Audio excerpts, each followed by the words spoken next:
I am now an official master blender. How cool is that?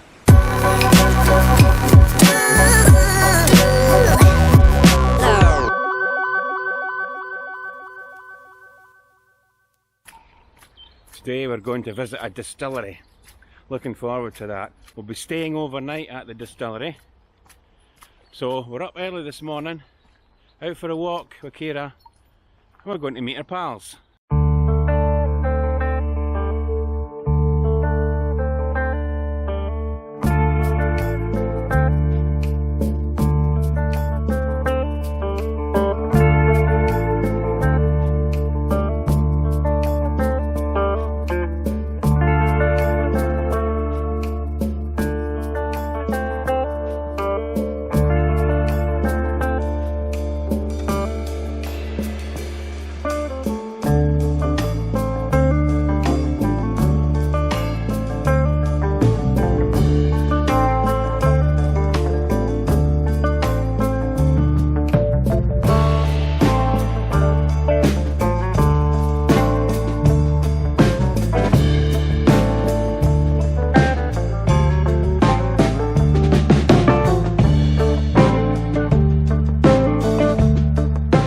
Back.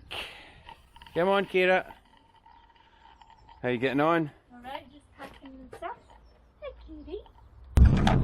The distillery that we're going to today is called the Glen Turret Distillery, and it's based up in Crieff.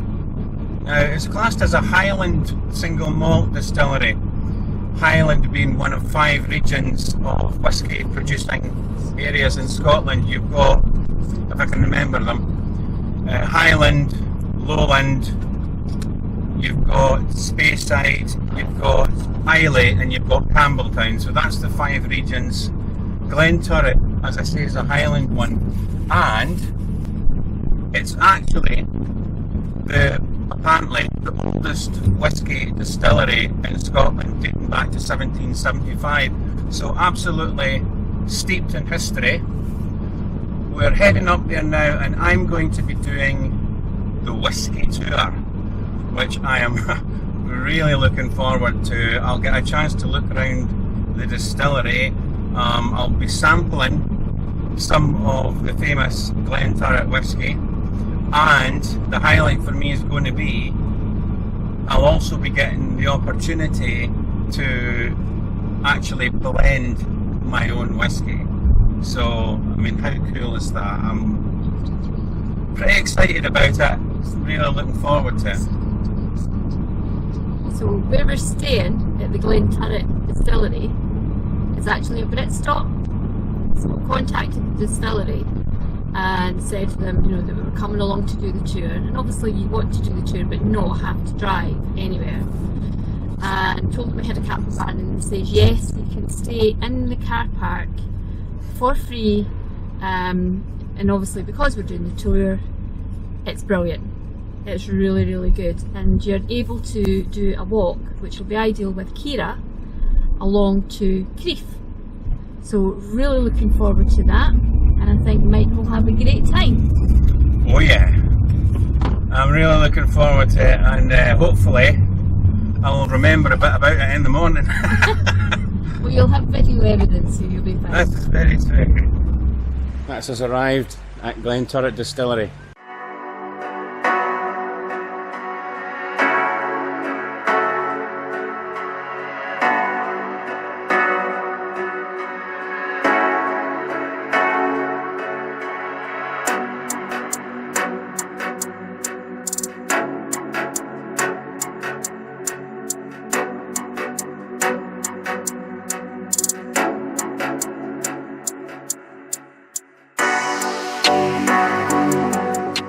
This is Towser, the famous cat that lived in the still house here at Glen Turret Distillery for almost 24 years. She caught 28,899 mice in her lifetime, which is a world mousing champion in the Guinness Book of Records. How did they know that she caught 28,899 mice? You know, did they have a clicker that was going round?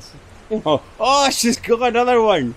Oh, it's 28,970.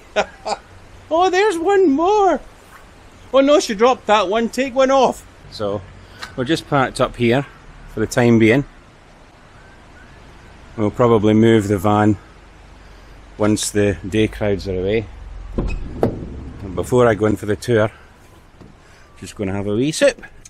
First I'll have my soup, and then we'll go in, or at least I'll go in, for the full tour. You can't come, Kira. You're going to stay here with your mum. Okay? So this is Gregor. Hi Gregor, you're going to be showing me around the day? Okay, okay. Have you been around distilleries before? Or I've done one or two, but not for a number of years. Welcome to Glen Turret. We have been making our whisky here since 1775. So that makes A long time. Was it legal back then? that is the first legal record of distilling here is 1775. Okay. There is some illegal illicit records going back even further Right. than that, way back to 1717. In 1775, that's when we first found the first record of licensed distillation taking place on this site. First one here, this is how the distillery would have looked back in the 1890s. So that's the distillery site as it stood then. And then you've got this photograph here. This is the distillery workforce as it was back in 1905, 1906, when the distillery was owned by the Mitchell brothers.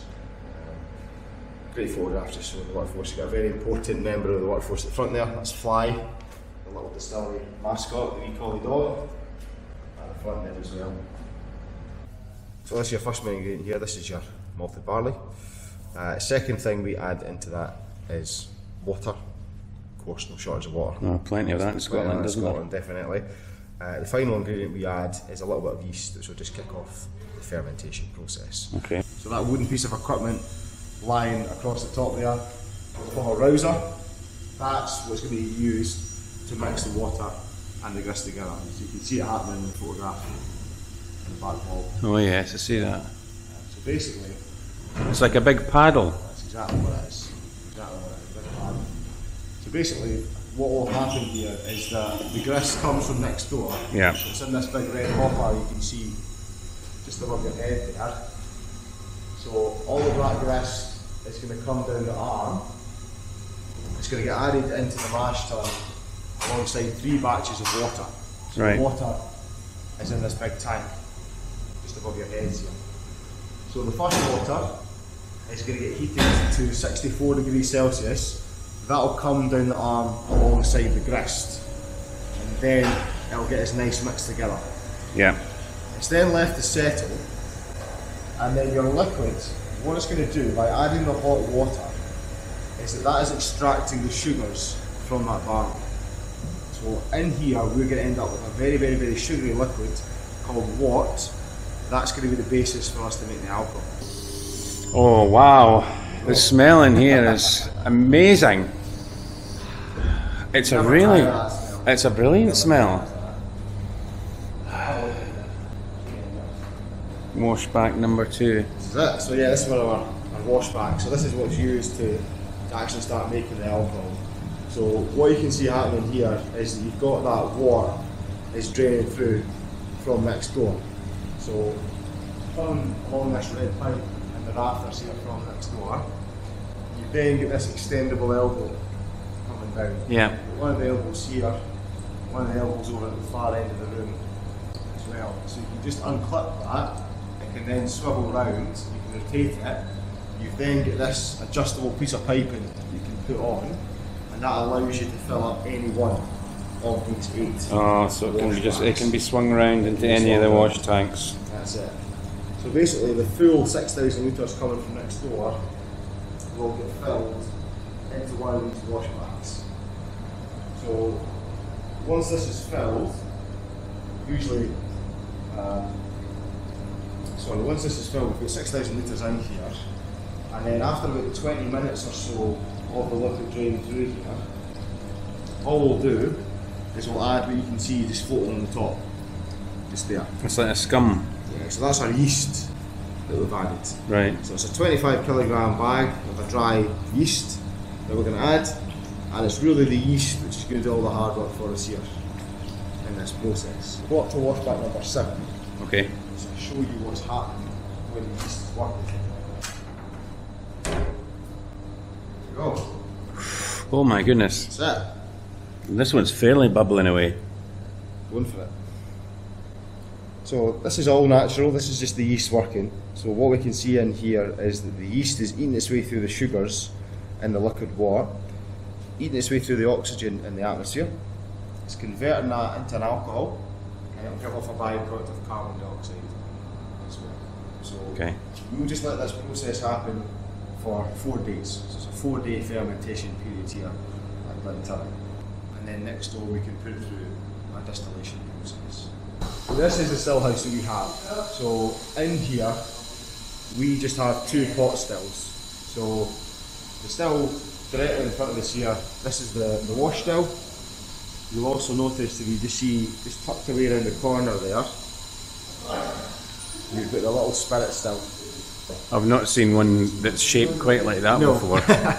Quite a unique shape Yeah. on here at Glen Turret.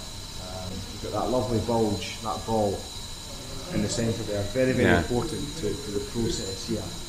Because what is going to happen is that your 12,000 litres of wash just comes from next door. So it's coming along this red pipe into that big tank there. It's the charger. It will then get released along the bottom pipe, and then it's into the still. So we're going to heat the still from below. It's 5 gas burning heaters. That'll steam heat the still, and it's going to heat the wash inside the still Yeah. to 92 degrees Celsius. So what will happen inside the still is that your alcohol will separate from the water. It's going to turn into a vapour. Your vapour is then going to start to rise at the still. Now, this is where this shape is going to come into play. So your vapour is going to start to rise up there. Because of that shape, the vapour will start to fall back down again. So it rises up and it falls back down. It rises Right. up, falls back down. So that motion is called reflux. The reason that it's locked is that everything which runs through the safe, we've not paid any tax on it. So you'll not pay your tax on the whisky until it actually goes into a bottle. So your tax man, your customs and excise are just needing to make sure that every last drop of that is getting tax paid on it. Because what would happen back when they started to make whisky legally in the very early days is that at this stage of the process, distillers would say, look, we need to be able to test that spirit for quality. And when they were tested for quality, of course, what they do is just siphon some off, drink it themselves, and then sell it on without paying the tax on it. Right. So it was actually the customs and excise which invented the spirit sampling safe. First introduced to distilleries in Scotland in 1825. The design of this hasn't changed for nearly 200 years. Right. So what it allows us to do, it allows us to test the spirit, but will never come into direct contact with that spirit. The spirit, the new make spirit as we call it, that middle cut is just going to run underground. So it's coming up the silver pipe, over the top, it's in that big vat, big spirit vat in the far corner on the stills. So when it arrives in there, sitting just under 70% alcohol, so we actually add water at this stage, we'll bring it down to 63.5. Once your spirit's at that percentage, it will then get filled into one of the casks you can see above the office. So you can see different sizes of casks, styles of casks. All of these casks are handmade, they're all handcrafted. The first one here, this is a European oak sherry cask. So the oak comes from Spain. This has been filled with Oloroso sherry, so that's coming from Jerez in the very, very southern part of Spain. The sherry has been in here seasoning the oak for up to 2 years. It's still quite strong, actually, isn't it? Amazing, they're empty casks, and it's been sitting there for years and it retains all that fruit. Wow. Yeah. Incredible. It's Yeah. much richer with fruit coming in that. A lot of folks say, yeah, it's just like Christmas cake. It's certainly, you know, it's like that dry fruit characteristic coming through. So.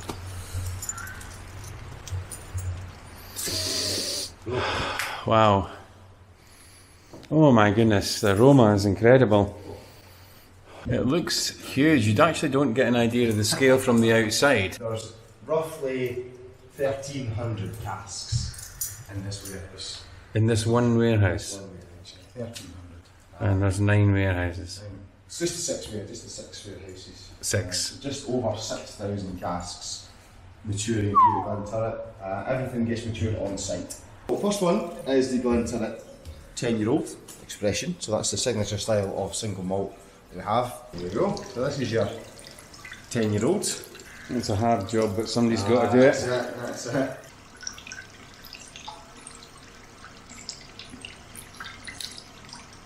It's lovely. It's very crisp. Yeah. Kind of sweetness, vanilla, very drinkable. Too easy to drink. Too easy. Far too easy to drink. This is the actual Glen Turret water That's it. coming through. We then jump up, we've got the Glen Turret 30-year-old expression. So again, matured in a combination of bourbon and sherry casks. This time it's just left for an extra 20 years, so it's a 30-year-old. Slightly darker in colour, would you say, isn't a it? bit more colour coming through it. That's just Well, it's been in the it cask smells a lot very more. smooth. It's just a different level. It's just really, the complexity of it is just quite, Oh my quite God. incredible. It's almost like a vanilla sweetness, like a sort of cream soda type. And I'm getting sort of caramel notes as well. And then the fruity layer comes through as well. It's just really nice. Sounds like I know what I'm talking about, doesn't it? The third whisky, I don't have a bottle of it. The third whisky that we had was our Glen Turret single cask release. So unfortunately we just sold out of this just 2 weeks ago. We've still got some left, so we can give you a wee sample of it. There you go. Alright. It's just much richer with the fruit characteristic. Really rich fruit notes. Certainly there's like sort of chocolate, toffee character to it as well. It's a really rich. Oh yes, it is. It's like chewing on a toffee, like the thickness, the coating it gives you around. Yeah. Yeah, you can see it's definitely an exceptional cask. It's been chosen for a reason. Yeah.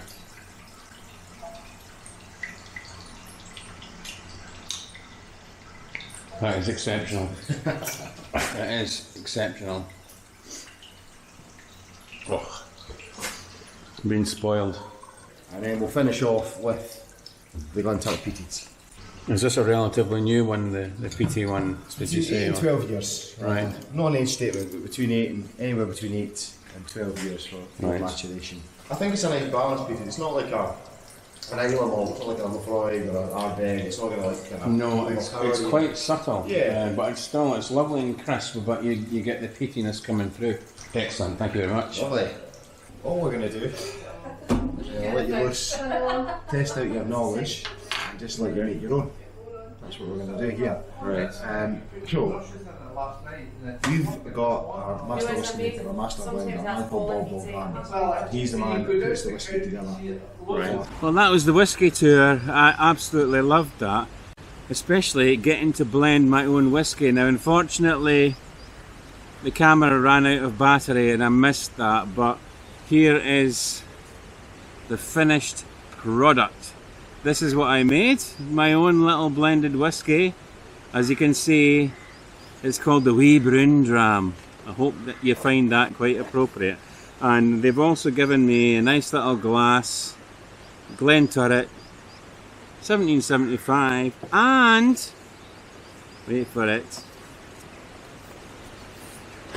I am now an official master blender. How cool is that? Hey, we're just going out for a wee wander now. I don't know if we'll get as far as Creef, No, maybe not. It's a bit late. but we'll see how far we get.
to the centre of Crieff, but we did have a great time walking around the park.